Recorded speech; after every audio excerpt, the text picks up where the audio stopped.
Today I'm in high school teaching English to seniors. Not senior citizens, but seniors in high school. Although I can see how you'd make that mistake. These are like senior citizens if this were like 1890 and you were 18 years old and you probably had a life expectancy of about 20. I think that's all people lived in 1890.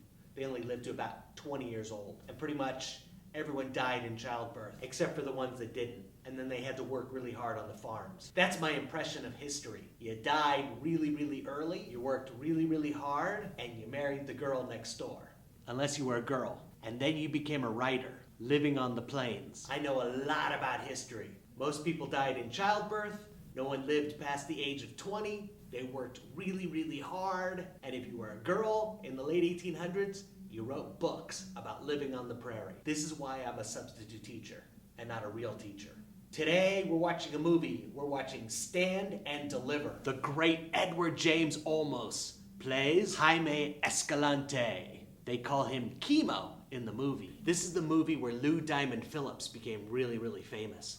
I saw it in the movies when it came out. The problem with these kind of movies, Stand and Deliver, Coach Carter, Freedom Writers, Lean on Me, Blackboard Jungle, if you want to go way back. These high school inspirational movies make me cringe. The openings are like documentaries. I'm sitting in a classroom, the kids are laughing because everyone's throwing things and turning their desks around. That's my day-to-day life.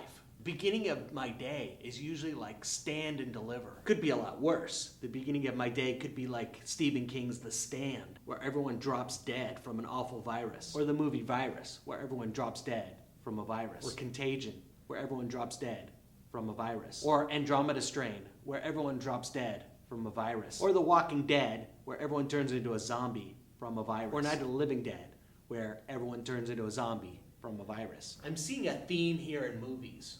We should avoid viruses and high school. Sure, you can get through to kids. Sure, you can teach them the love of literature, the love of calculus. You can talk kids into staying in school. Mr. Holland's Opus always makes me cry. That thing is always playing on TV, and I accidentally flip it on. Someone walks in the room and I'm blubbering. Woo! I think it's good they fired Mr. Opus.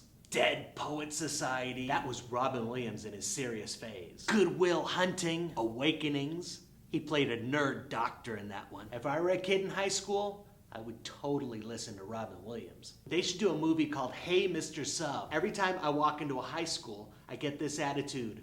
Who do you think you are? You think you're gonna handle us? We're not gonna listen to you. I never get the good outcomes of Stand and Deliver or Coach Carter or Freedom Writers. I just get the first part, the bad part. Doesn't quite seem fair. But then again, I'm also the one that thought a senior citizen was 20 years old. Hey, life of a sub.